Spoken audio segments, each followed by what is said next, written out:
Seguimos nuestra presentación con María Carolina Quintana.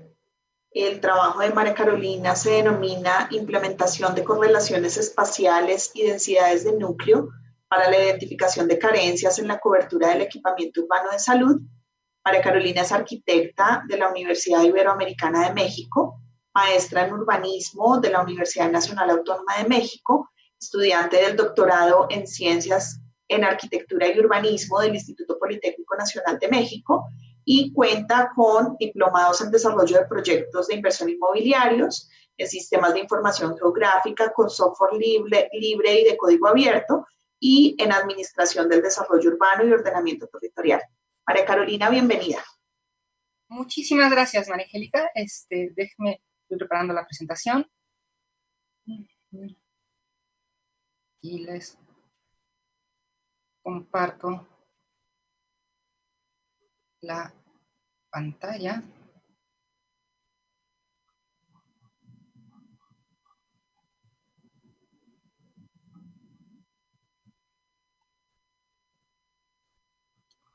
Listo, sí la ven, ¿verdad? Sí, se está viendo. Bueno, primero que nada, sí, también agradecerle a todo el comité organizador y a ti en particular también por pues, cómo armaron las mesas. Me parece que hasta podríamos leer un hilo, ¿no?, de conductor de las ponencias que hemos tenido. Entonces, bueno, y felicidades también por la organización, agradecimientos. También espero que todos los que nos estén viendo ahorita que cuenten con salud, que eso es lo más importante, creo, ahorita para todas las personas que estamos viviendo esta condición, ¿no? Bien. Como lo mencionó también, y le agradezco también a la doctora Delia Patricia, que estábamos haciendo en el Instituto Politécnico, en la Escuela Superior de Ingeniería y Arquitectura, estamos haciendo una investigación sobre equipamientos urbanos en Ciudad de México, como precursores de la expansión y por consecuencia de una reducción en la calidad del medio ambiente.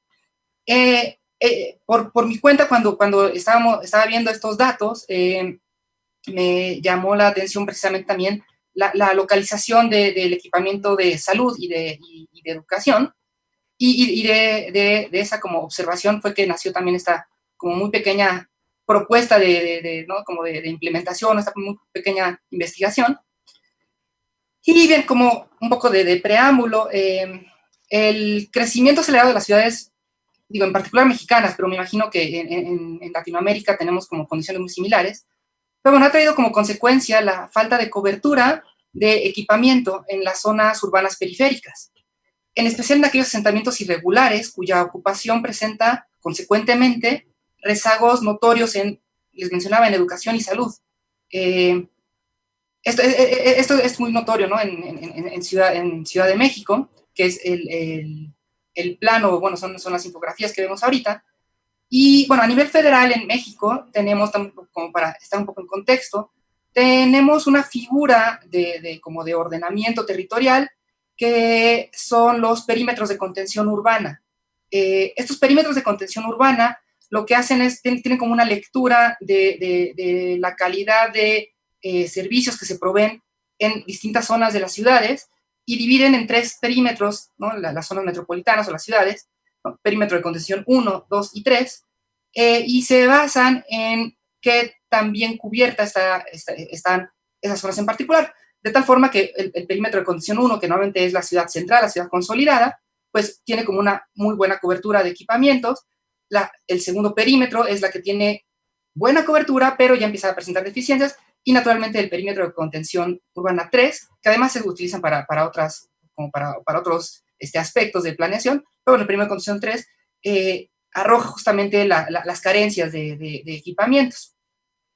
Y justamente lo que vemos ahorita presentado en estas 3 gráficas, son estos 3 mapeos, son los 3 perímetros de contención urbana, ¿no?, verde, amarillo y naranja, y la cantidad de equipamiento de salud, de salud del Estado, no son equipamientos de salud privada, es de salud del Estado, que cuenta con lo que cuenta cada zona en particular. Entonces vemos que pues la zona consolidada cuenta con, ¿no? con 55 equipamientos de salud, que representa 57.29%.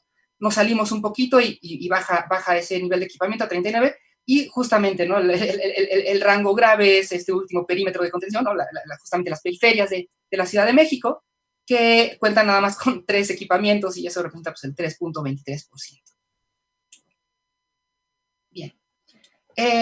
Obviamente, hablar de equipamiento y hablar justamente de las periferias y su poca como acceso a servicios, bueno, pues debemos remitirnos a la esencia del concepto de derecho a la ciudad de LEFEV, y bueno, obviamente en sintonía con el objetivo 11 de la Agenda 2030 de la ONU, en el cual este mismo objetivo identifica a la igualdad de acceso a servicios urbanos como el primer obstáculo para conseguir un nivel de vida adecuado para la población en condiciones de pobreza que habita las periferias. Justamente las personas que habitan las periferias en condiciones de pobreza no tienen buen acceso a los servicios, y en particular, bueno, ahora que estamos observando los servicios de salud. Esto, obviamente, ahora que estamos viviendo una pandemia, se ha vuelto como mucho más obvio o ha saltado a la luz, ¿no? Tenemos esta noción, es como algo que sabemos, y que si hacemos una encuesta nos va a arrojar, ¿no? Las personas van a tener esta percepción de una falta de cobertura y demás. Pero, y a pesar de que tenemos también los perímetros de contención urbana que les mencionaba ahorita, que justamente arrojan un poco esta carencia, pues bueno, ahorita justo con la pandemia hemos estado viendo que tiene efectos graves el tener estas carencias. Así que, bueno, para alcanzar este objetivo como de visualizar estas problemáticas, seguí un análisis exploratorio de datos espaciales, siguiendo el principio de autocorrelación espacial, que dice, según Camañi, ¿no? que toda actividad localizada sobre el espacio físico desarrolla una compleja red de relaciones bidireccionales con su entorno.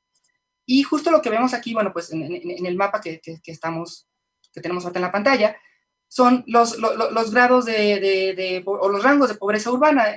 Y como vemos, pues sí, la ciudad consolidada tiene un nivel bajo y muy bajo de pobreza, y las periferias pues tienen estos niveles altos y muy altos de pobreza. Y lo que tenemos ubicado en puntitos verdes son los equipamientos de salud que están localizados en los perímetros de contención 2 y 3, o sea, en la ciudad que no es consolidada, sino que un poco las afueras y la periferia. Bien. En cuanto empezamos a tener datos sobre casos o identificar casos de contagios, el gobierno de la Ciudad de México puso los datos de manera abierta, hizo los datos abiertos, y pudimos, por colonia, y pudimos ver justamente, que es el mapa que vemos ahora del lado izquierdo, que se presentaban como agrupaciones. Podríamos empezar como a medio a identificarlos, medio a leerlos, pero no era como tan claro, aunque sí notábamos ya como una tendencia hacia el sur de la Ciudad de México, que empezaba como a presentar, que aparte tenemos unas condiciones particulares, ¿no? Todo el sur y el poniente, bueno, pues está ya como un poco más en las laderas de las montañas. Bien, lo que hice, o lo que estamos viendo en el mapa rojito, en el mapa de la derecha, es justamente una agrupación de casos, ¿no? Esa agrupación por una correlación espacial, en la cual esta noción que podíamos tener de si estaban agrupando los casos, bueno, la vemos mucho más clara, ¿no? O sea, sí vemos que se empieza como a formar un clúster, ¿no? Una agrupación en esta zona sur, ¿no? Habrá algunos otros clústeres acá un poco menos significativos en tamaño, pero bueno, significativos en cuanto a datos. Bien. Aparte de los datos que tenemos, ¿no? De contagios, que eran los que veíamos, y lo voy a regresar únicamente rapidísimo, el gobierno de la Ciudad de México también implementó justamente un programa de atención como puntual a las colonias en las que empezaban a notar que había más contagios. Y justamente fue como un patrón muy similar a este, ¿no? Entonces, bueno, al parecer como que sí estaban más o menos atendiendo desde ese punto la pandemia, ¿no? Por otro lado, esos eran los casos, veíamos los casos de contagio por colonia. Tenemos también la ubicación de los propios equipamientos de salud. Y lo que estamos viendo en el mapa de la izquierda es una representación de los puntos en los que tenemos los hospitales. En rojo, los que tienen una capacidad crítica de sus unidades de cuidados intensivos, y en verde los que tienen como una capacidad un poco más aceptable o buena. Si este mismo punteo, esta geolocalización, la transformamos a un mapa de calor, en la cual utilizamos como factor de ponderación esta ocupación de las unidades de cuidados intensivos, podemos leer que, bueno, pues sí hay como una concentración de los cuidados intensivos hacia esta zona que se llama Zona Azul de la Ciudad de México. Esto es importante, o cómo leemos esto es importante porque eso quiere decir que en esas zonas son en las que, si bien más se están atendiendo, quiere decir también, por otro lado, que son en las zonas en las que se está atendiendo casos, ¿no? Y estas zonas en las que están más verdes, ¿no? Más para acá, quiere decir que no están atendiendo tantos casos. Pero como vimos en la lámina anterior, es en donde están presentando más los casos, ¿no? Entonces, para poder como comprobar esto y poder ubicar un patrón de olvido, ¿no? O de abandono, podemos hacer justamente también con los centroides de los casos, los centroides de las colonias de los casos, que son las que vemos en el lado izquierdo, generar una densidad de núcleo para ver efectivamente, pues, en dónde se están concentrando y atendiendo los casos. Y al hacer esto, yo sé que ya estoy muy cerca del tiempo, me voy a pasar ya a la siguiente, que es en la que saco como todos los resultados y llego a las conclusiones. Tienes tiempo, tranquilo. Ok. Bueno, es que me quedan aquí ya como 10 minutos, pero justamente estas densidades de núcleo, lo que nos permiten ver cuando montamos los mapas de calor sobre las densidades de núcleo y sobre el agrupamiento o la agrupación de colonias con mayores contagios, pues bueno, vemos esta franja justamente que era la que presenta estas agrupaciones, ¿no? Esta tendencia de agrupar los casos de COVID, pues bueno, justamente es en la que no se ve que se estén dando tanta atención, ¿no? Esos los puntitos verdes o los mapas de calor verde, y la densidad de núcleo, pues nos dice, sí, efectivamente, ¿no? O sea, los casos se están atendiendo, o sea, los casos y nos están concentrando, pues es así estas zonas, y toda esta franja, pues prácticamente sí está en un tipo de abandono. Entonces, bien, con esta metodología lo que logré obtener es un mapa para Ciudad de México que identifica una tendencia de agrupamiento de colonias con casos activos de COVID-19 hacia el sur de la entidad, coincidiendo con esta franja de menor cobertura hospitalaria, acrecentada por una baja capacidad de atención actual de las unidades de cuidados intensivos. Es decir, que se puede identificar de manera visual o de manera cartográfica un patrón que acusa un mayor agrupamiento de colonias con casos activos en donde la cobertura hospitalaria es menor, y de manera conjunta se observa también que las zonas de la ciudad con una buena cobertura de equipamiento de salud muestran una baja presencia de equipamientos de casos o de agrupamiento de casos. De agrupamiento de casos, a pesar de manifestar una capacidad hospitalaria cerca de los niveles críticos. ¿Qué quiere decir esto? Que no importa que los hospitales lleguen como a estos niveles altos de capacidad, mientras estén trabajando, mientras estén funcionando, pues siguen atendiendo casos, y eso es benéfico para la población, no presenta estas agrupaciones. Cuando los hospitales no están atendiendo casos, pues se presentan estas tendencias, ¿no? Entonces, bueno, ya nada más para cerrar, en consecuencia con estos dos conceptos claves del análisis territorial, ¿no? La aplicación de sistemas de información geográfica para la planificación urbana permite hacer visible lo intangible, ¿no? Que eso me gusta mucho siempre a mí mencionarlo. En el mismo orden de ideas, cumple la premisa de mejorar aquello que se puede medir, ¿no? Es así que resulta posible concluir que la percepción de carencia de equipamiento de salud en las periferias de la ciudad, específicamente en las zonas de asentamientos irregulares que veíamos al principio, surge de una real deficiencia en la localización de equipamientos de salud. Por ello, esa es la razón por la que esta investigación propone la integración de esta metodología de análisis para una planificación urbana sostenible que promueva asentamientos humanos inclusivos y servicios de salud pública asequibles para la población desde una perspectiva locacional. Y eso es todo. Muchísimas gracias por ponerme atención. Muchas gracias, Carolina.